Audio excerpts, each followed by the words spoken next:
দীর্ঘদিনের পুরনো গ্রামীণ রাস্তা সংস্কার না করার পরিপ্রেক্ষিতে বাইপাস সড়ক অবরোধ করল সংশ্লিষ্ট এলাকার নারী পুরুষ। এতে করে চরম দুর্ভোগের শিকার হয় সোনামুড়া বেলুনিয়া সড়কের যাত্রীরা।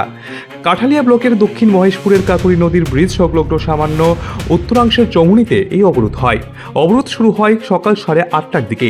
পুলিশ গিয়ে তাদের বোঝানোর চেষ্টা করলেও অবরোধকারীরা ভিডিওর সাথে কথা না বলা পর্যন্ত সরে আসতে নারাজ। 10টা লাগুক 20টা লাগুক ফ্রিতে দিমু, কিন্তু দেখা গেছে ডুডো কলা গাছ 2 মাসের মাঝে করে দিম। তোর মাথাটা চুকলে পয়সা বুঝলা কো আজ যা সামুল্য হতে আইতো একটা বাড়ি দিতা। দক্ষিণ মহেশপুর পঞ্চায়েতের 6 নং ওয়ার্ডের গ্রামীণ রাস্তা দিয়ে 25 থেকে 30 পরিবারের লোকজনকে চলাচল করতে হয়। এই সড়ক ধরে একটা সময়তে ছোট মাঝারি গাড়ি চলাচল করত।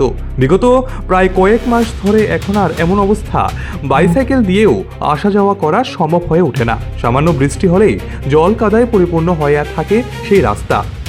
এই রাস্তা সংস্কারের দাবিতে এদিনের আন্দোলন সংগঠিত হয়। আমরা সরকার ক্ষমতা এলে আমরা এই রাস্তাটা করে দিব।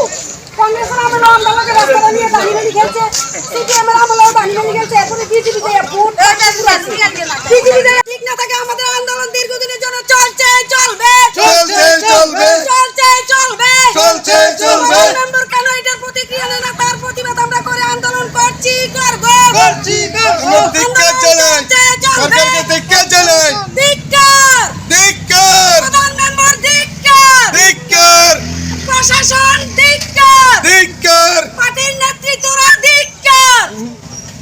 না তুই বুঝি না, আমার কথা হইলো যে আমরা এই দক্ষিণ মহেশপুরের এই সাউথ মহেশপুরের পঞ্চায়েতের হান্ডারে আছি। আমাদের এই রাস্তাটা নিয়ে দীর্ঘ অন্তত 25 বছর আমরা এই ভোগান্তি ভোগ করতে আছি। কোনো সরকার আন্ডারে কোনো প্রতিক্রিয়া দিছে না।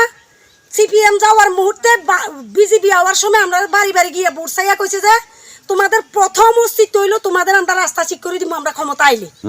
তোমরা মানুষ যাতে চলাফেরা করতে পারো, রুগী নিয়ে যাতে সাময়িকভাবে যাইতে পারো, কোনো সমস্যার সম্মুখীন না হয়। এই কইয়া সরকার আওয়ার পরে আজকে 8 বছর। কি নাম তোমার? আমার নাম স্নেহার বেগম। আমার বাড়ি এই পঞ্চায়েত দক্ষিণ মহেশপুর এই রাস্তার লাশ মাথায় আমার বাড়ি। স্নেহা বেগম? হ্যাঁ, স্নেহা বেগম। তাই আমরা তার কাছে একটাই অনুরোধ করছি, সরকার যখন আইয়া আমরা মানুষের বাড়ি বাড়ি যখন তারা ভোট চাইছে, আমরা কইছি আমরা কিচ্ছু লাগতো না। আমরা একটা বয়স্ক রুগী হসপিটাল নিতে পারি না, একটা ডেলিভারি রুগী হসপিটাল নিতে পারি না, রাতে বিয়েলে একটা গাড়ি আসে না, গাড়ি তো থাকে একটা অটো আইয়ে না। তোমরা আমাদেরকে সরকার আওয়ার পরে প্রথম প্রতিশ্রুতি দিতে হইবে আমরা রাস্তা, এরপরে আসিল আমাদের কারেন্টের খাম্বা। আমি ওয়ার্ড মিটিং এ 3টা খাম্বা লাগিয়ে লেখাইছি পর্যন্ত।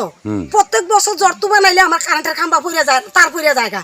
আমি 3000 আমরা হগলে 3000 4000 টাকা খরচ করি এই খাম্বা দিয়ে লাইনটা আবার ঠিক করাই।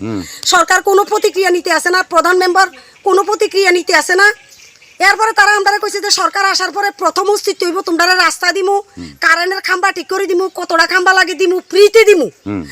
আনন্দ আর ভালোবাসার দীপ্তিতে গড়া সমুজ্জ্বল পরমা, ঠিক তোমারই মতো। শ্যাম সুন্দর কোম্পানি জুয়েলার্স, আগরতলা, উদয়পুর, ধর্মনগর, কলকাতা।